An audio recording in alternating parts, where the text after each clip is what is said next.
The cold muzzle of his Beretta pressed firmly against bare skin, but the unforgiving steel wasn't the real terror.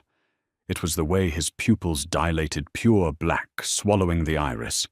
He was breathing in the sudden, undeniable scent of vanilla and storm clouds. The deadly biological secret was out. In the underground networks of Chicago biology is destiny. If you are born an alpha, you lead, you conquer, and you take. If you are born a beta, you serve, you blend in, and you survive. But if you are born an omega, especially in the sprawling, blood-soaked territories controlled by the Moretti crime syndicate, you are a commodity. You are traded in VIP rooms at the Drake Hotel, kept in gilded cages or broken down until there is nothing left but submission. I refuse to be a commodity. My name is Caleb Ford. On paper, I am a 26-year-old beta, a former private military contractor with honorable discharges and a rap sheet clean enough to pass a federal background check, but dirty enough to appeal to the mob. In reality, my blood chemistry is a ticking time bomb. I am an omega. To survive in the male-dominated, aggressively alpha-heavy private security sector, I relied on a steady stream of Inhibin X, a black-market, military-grade synthetic hormone blocker. It wasn't the cheap over-the-counter garbage that merely masked your scent with heavy colognes. Inhibin X actively crushed the omega biology. It halted heats, neutralized pheromones, and simulated the flat, scentless aura of a beta. It also caused chronic migraines, liver toxicity, and hand tremors that I had to suppress with sheer willpower. It was a steep price, but it bought me freedom. It bought me a Glock 19, a Kevlar vest, and a place in the inner circle of Vincent Moretti. Vincent was the newly ascended head of the Moretti family. At 32, he had already consolidated power across the eastern seaboard and the Midwest, wiping out 2 rival factions before the ink on his father's death certificate was dry. He was a purebred alpha. You didn't just see Vincent enter a room. You felt the barometric pressure drop. His pheromones were a dark, suffocating blend of cedarwood and crushed flint, a scent designed by nature to force lesser men to their knees. Getting the job as his personal shadow hadn't been easy. The interview process was a brutal, bare-knuckle sparring match against his chief of security, a mountain of a beta named Kalen. My biology dictated that I should have been weaker, slower, and naturally submissive. But rage and desperation are powerful equalizers. I broke Kalen's nose with a perfectly timed elbow strike, dislocated his shoulder, and held a tactical knife to his throat while my vision swam from the exertion. Vincent had watched from a leather armchair, a glass of Macallan 18 in his hand. He didn't blink. He just took a slow sip and said, "He's the one. He moves like a ghost." For 6 months, I was his ghost. The job was grueling. It meant 80-hour weeks, standing in the freezing rain on Lower Wacker Drive, while Vincent negotiated port smuggling routes and scanning crowded ballrooms at the Peninsula Chicago for assassins. We were practically tethered together. I sat in the passenger seat of his armored Maybach, stood outside his bedroom door, and tasted his food before he ate it. The proximity to such a dominant alpha was a constant, agonizing strain on my suppressed biology. Every time Vincent leaned over my shoulder to point at a security schematic, his chest brushing against my back, the Inhibin X in my bloodstream went to war against my DNA. My body wanted to yield. My brain screamed at me to bare my neck, to let the alpha claim what nature demanded. I would bite the inside of my cheek until it bled, letting the sharp copper taste of reality ground me. "You're tense today, Ford," Vincent noted one evening in late October. We were in his private study, the air thick with cigar smoke and his oppressive cedar scent. He was reviewing ledgers, his dark eyes flicking up to assess me. "Just staying alert, boss." I replied, keeping my voice a deadpan baritone. I stood by the door, hands clasped behind my back, fighting a sudden wave of nausea. The blockers were wearing off faster than usual. "You've been popping aspirin like candy all week," Vincent said, closing the ledger. He stood up, and the sheer physical presence of him made the hairs on my arms stand up. He crossed the Persian rug, stopping inches from me. He was half a foot taller, broad-shouldered, radiating an intense predatory heat. "Are you sick? I don't need a sick man guarding my back." "I am perfectly capable, sir," I lied smoothly. "Just a lingering headache from the fluorescent lights in the counting rooms." Vincent leaned in.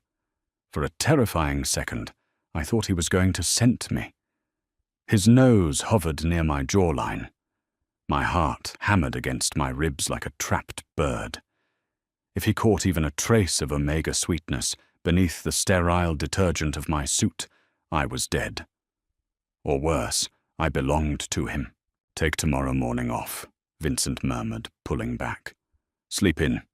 We have a pickup at O'Hare at noon. Don't be late." I nodded, exhaling a breath I didn't realize I was holding as he walked away. I had survived another day. But I didn't know that my meticulously constructed house of cards was about to violently collapse. The crisis began on a miserable Tuesday in November. My supplier for the Inhibin X was a disgraced pharmacist named Elias, who ran a makeshift clinic out of a derelict auto body shop on the south side. When I drove my nondescript Honda Civic to the drop point to pick up my monthly vials, I was met with police tape and the flashing red and blue lights of the Chicago PD. The clinic had been raided. Elias was gone. Panic, cold and sharp, pierced my chest.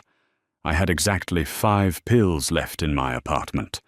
5 days of safety. I hit the encrypted dark web forums the moment I got back to my apartment, frantically searching for another broker. But the crackdown on synthetic suppressants had dried up the supply chain across the entire Midwest. The only available alternatives were weak homeopathic garbage that wouldn't fool a blind alpha with a sinus infection. I had to ration. I started cutting my pills in half. The physical toll was immediate and brutal. By day 3 of the halved dosage, the withdrawal symptoms hit me like a freight train. My core body temperature spiked, leaving me shivering in my tailored suits. The phantom sensation of slick, the biological precursor to an omega's heat, began to plague me, making my skin overly sensitive, and my focus dangerously scattered. Worst of all, the scent-blocking barrier was thinning. To compensate, I started chain-smoking harsh, cheap cigarettes, hoping the stale tobacco smoke would overpower any lingering sweetness in my sweat. Vincent noticed the change. He was too sharp not to. "You smell like an ashtray, Ford." He grimaced as we stepped into the private elevator of his downtown high-rise, trying to quit boss. The cravings are hitting hard. I lied, keeping my eyes fixed on the illuminated floor numbers. My hands were shaking inside my trouser pockets. I felt dizzy. The heavy, musky scent of Vincent in the enclosed space was intoxicating, pulling at the frayed edges of my self-control. My inner omega was waking up, clawing at the walls of its chemical prison, desperate for the alpha, standing next to me. "You look like hell," Vincent observed, his tone lacking its usual cold detachment. It sounded almost concerned. "You're sweating. Your pupils are blown." "I'm fine," I gritted out. We didn't make it to the penthouse. As the elevator doors chimed open on the private parking garage level, the world exploded. The rival Falcone syndicate had somehow bypassed the biometric security. 3 men in tactical gear were waiting for us, suppressed automatic weapons raised. Instinct overrode the agonizing fever in my blood. I shoved Vincent back into the elevator hard, throwing my body in front of his as the first volley of bullets shattered the elevator's steel paneling. I drew my Glock, dropping to one knee, and fired 3 rapid shots. The first assailant went down with a round to the throat. The second scrambled for cover behind a concrete pillar. "Ford, get down!" Vincent roared, drawing his own weapon. We engaged in a deafening, frantic firefight. My vision was swimming, the adrenaline mixing with the brutal, hormonal storm raging inside me. A bullet grazed my ribcage, a sharp, burning tear through my suit jacket and flesh, but I barely felt it. I covered our flank, firing relentlessly until the last 2 hitmen lay bleeding on the slick concrete. Silence descended, broken only by the hiss of a ruptured steam pipe and my own ragged breathing. Clear. I choked out, trying to stand. My legs betrayed me. The world tilted sideways and I collapsed against the scarred wall of the elevator. Vincent was there in a second. The mob boss, the ruthless alpha who had ordered men dismembered, dropped to his knees beside me. His hands were checking my body for wounds with surprising gentleness. "You took a hit," Vincent said, his voice dark with a terrifying rage. He ripped my ruined jacket open, exposing the bloody tear along my ribs. "It's just a graze, but you're burning up. Ford, you're burning like a furnace. I'm fine. We need to move," I stammered, trying to push him away. But my hands were weak. Touching him sent electric shocks through my nervous system. My scent sweet vanilla ozone, and the metallic tang of blood was beginning to seep through my pores, unchecked by the halved dose of blockers. "Shut up. We're going to my safe house. Kalen is on his way with the cleanup crew," Vincent commanded. He hauled me up, slinging my arm over his massive shoulder. The next hour was a blur of agonizing pain and fevered delirium. We arrived at a heavily fortified brownstone in Lincoln Park. Vincent bypassed protocol, entirely dismissing his house staff and carrying me up the stairs to his own master bedroom. He laid me down on the sprawling king-sized bed. It smelled overwhelmingly of him. It was heaven. It was hell. "Stay still. I'm getting the med kit," Vincent ordered, stripping off his own suit jacket. I needed my pills. If I didn't take a full dose right now, the trauma of the shootout and the proximity to his alpha pheromones would trigger a premature heat. I weakly patted my ruined jacket, searching the inner breast pocket. My trembling fingers found the plastic amber bottle. I fumbled with the child-proof cap. My hands were slick with cold sweat. The cap popped off, but my grip failed. The bottle slipped from my fingers, bouncing off the mattress and clattering onto the hardwood floor. Tiny white hexagonal pills scattered across the rug. I froze. Vincent walked back into the room, a first aid kit in his hands. He stopped. His eyes fell to the floor, tracking the spilled pills, and then rested on the amber bottle lying near his Italian leather shoes. Slowly, deliberately, he knelt and picked it up. He rotated the bottle to read the black market printed label. The silence in the room became absolute. I couldn't breathe. I watched the muscles in his jaw feather, watched his knuckles turn white as he gripped the plastic. When Vincent looked up at me, the cold, calculating Mafia boss was gone. His eyes were entirely black, the irises swallowed by the primal possessive instincts of an alpha who had just discovered the ultimate deception in his own bed. Schedule 2. Omega Suppressant.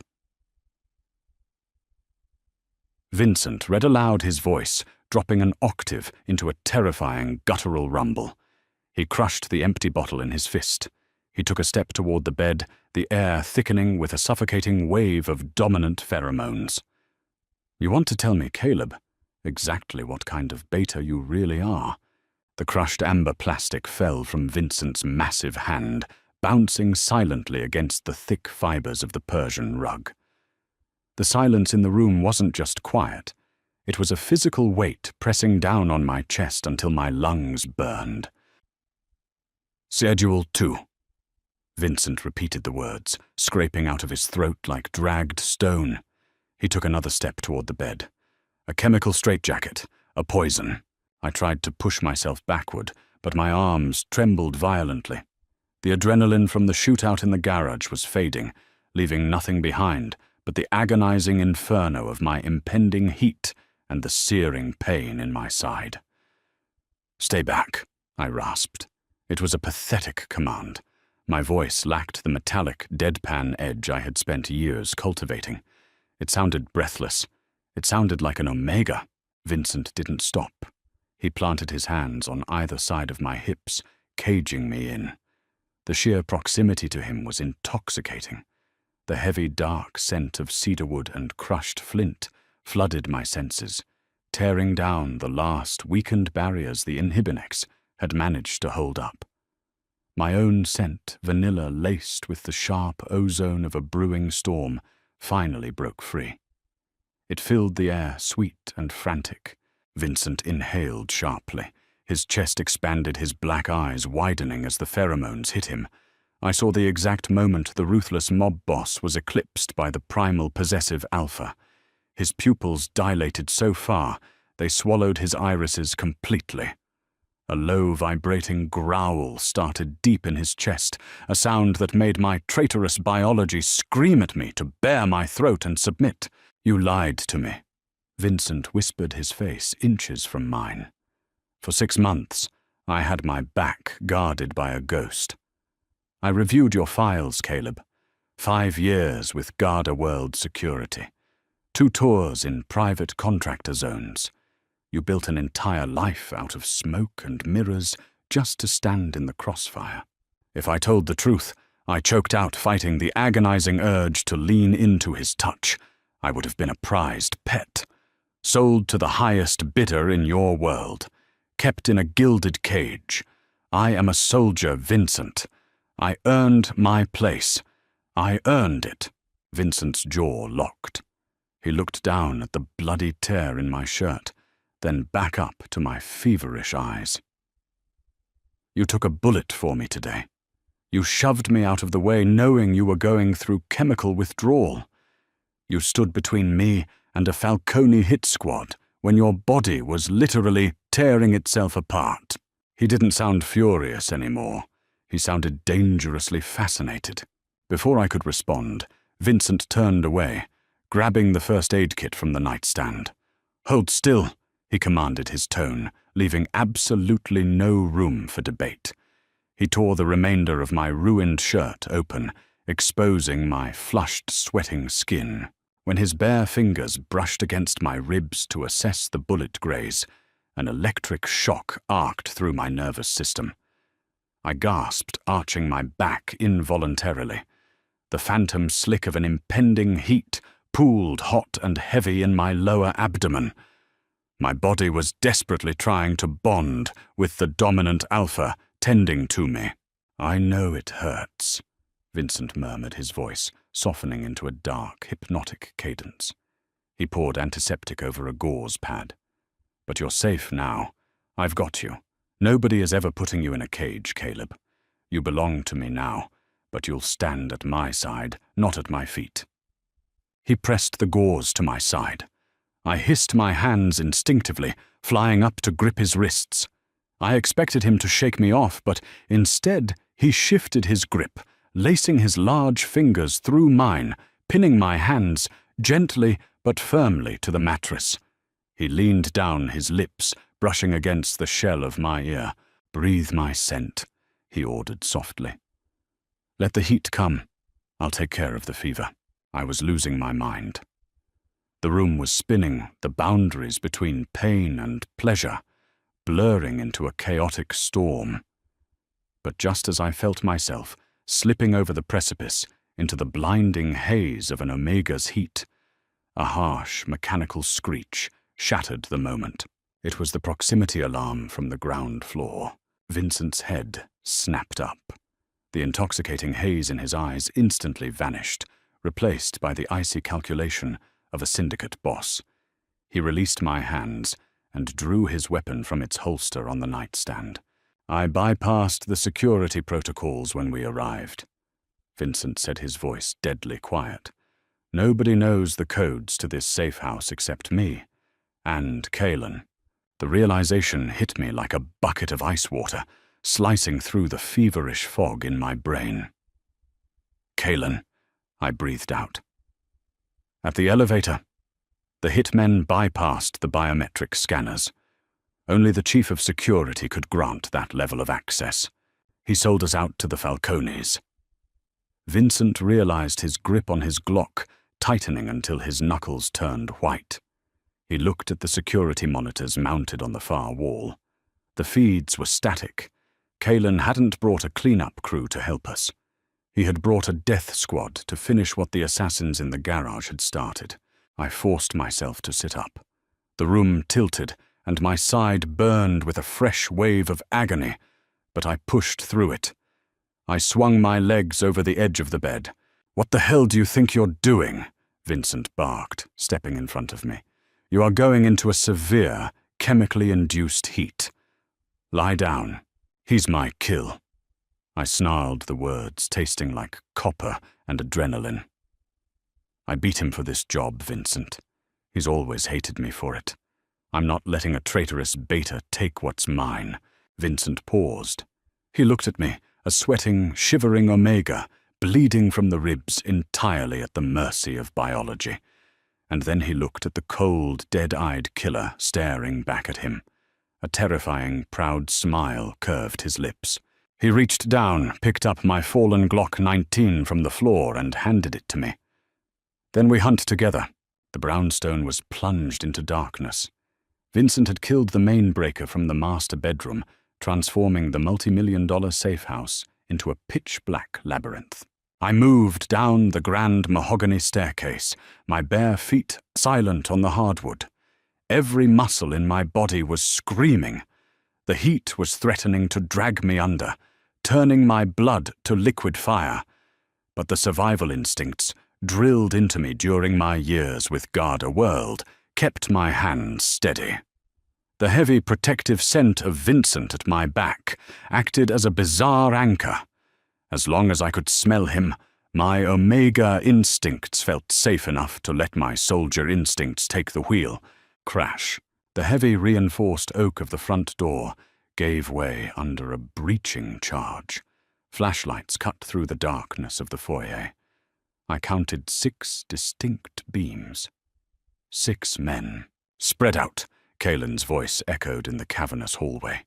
It sounded smug, dripping with the false confidence of a man who thought he had already won. "Moretti is dead meat. And find the beta. Carmine Falcone wants his head for the mess in the garage." If you only knew, I thought, a dark, manic grin stretching across my face.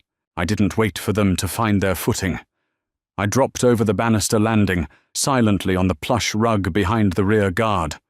Before he could register the movement, I clamped a hand over his mouth and drove my combat knife upward, sliding it neatly between his ribs.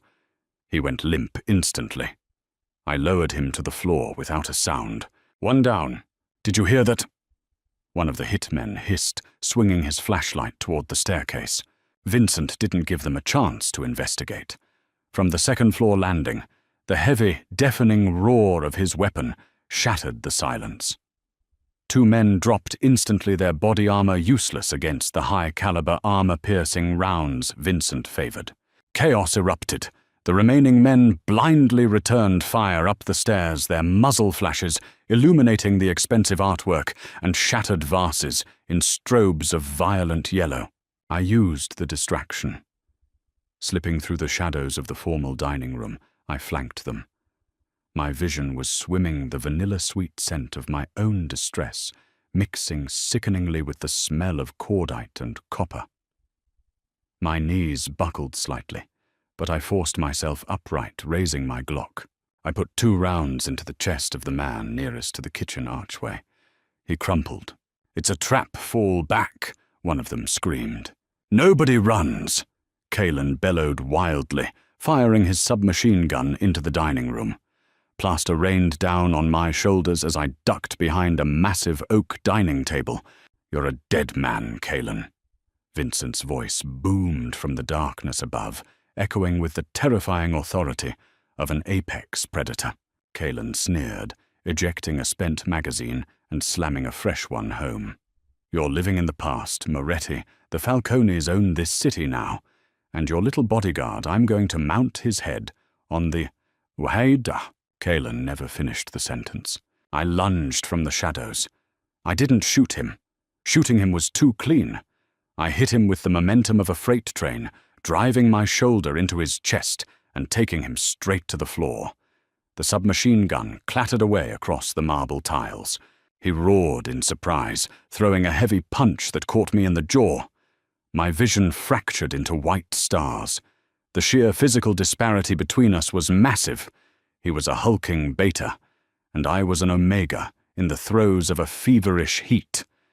He flipped me over his heavy hands, closing around my throat. I always knew there was something wrong with you, Ford. Kalen spat, squeezing my windpipe. You were too fast, too quiet. What the hell are you? I'm the ghost, I wheezed. I brought both my legs up, locking my ankles behind Kalen's neck in a textbook triangle choke, and torqued my hips with everything I had left. At the same time, I drove the palm of my hand upward, smashing it into his nose with a sickening crunch. Kalen's grip loosened as he choked on his own blood. I didn't let go. I tightened the chokehold until his eyes rolled back in his head, his massive body going completely slack on top of me. I shoved his unconscious weight off my chest, gasping for air. The room spun wildly. The adrenaline had finally run dry, leaving nothing behind but the crushing, suffocating weight of my biology. I collapsed onto the cold marble, my body curling inward as the fever spiked to unbearable levels. Heavy footsteps approached. A flashlight beam settled on my face. I couldn't fight anymore. I closed my eyes, waiting for the final gunshot from the last Falcone hitman. Instead, a warm, massive hand cupped my bruised jaw. The heavy scent of cedarwood enveloped me like a thick blanket. You did perfectly, little ghost. Vincent's deep voice rumbled. He scooped me off the floor, cradling me against his chest with terrifying ease. It's over. You don't have to fight anymore. I buried my face in the crook of his neck, breathing in the alpha scent, finally surrendering to the overwhelming tide. Kalen, I mumbled deliriously. Alive. He'll wish he wasn't by the time my interrogators are done with him tomorrow. Vincent promised, carrying me back up the stairs, leaving the carnage behind. When we reached the master bedroom, he laid me gently on the mattress. The world was nothing but heat sensation and the intoxicating presence of the man above me. Vincent stripped off his empty holster and unbuttoned his ruined shirt. His eyes were pitch black again, filled with a primal hunger that sent shivers down my spine. No more pills, no more hiding. Vincent declared, his voice a low, vibrating command that resonated in my very bones. He leaned over me, pressing his lips against the erratic pulse at my throat. From tonight on, the underworld will know that the Moretti Don doesn't just have a shadow. He has a king. And as his teeth grazed the sensitive skin of my scent gland, claiming what the Suppressants had stolen for so long, I finally let the ghost die. Did Caleb make the right choice by finally surrendering to his true nature, or is he stepping into a trap far more dangerous than the one he escaped? The underground world is unforgiving, and a Mafia war has only just begun. If you loved this intense Omegaverse Mafia thriller, smash that like button, share this story with your fellow drama lovers, and subscribe to our channel for more dark, twisty, and heart-pounding audio stories. Hit the bell icon so you never miss an episode.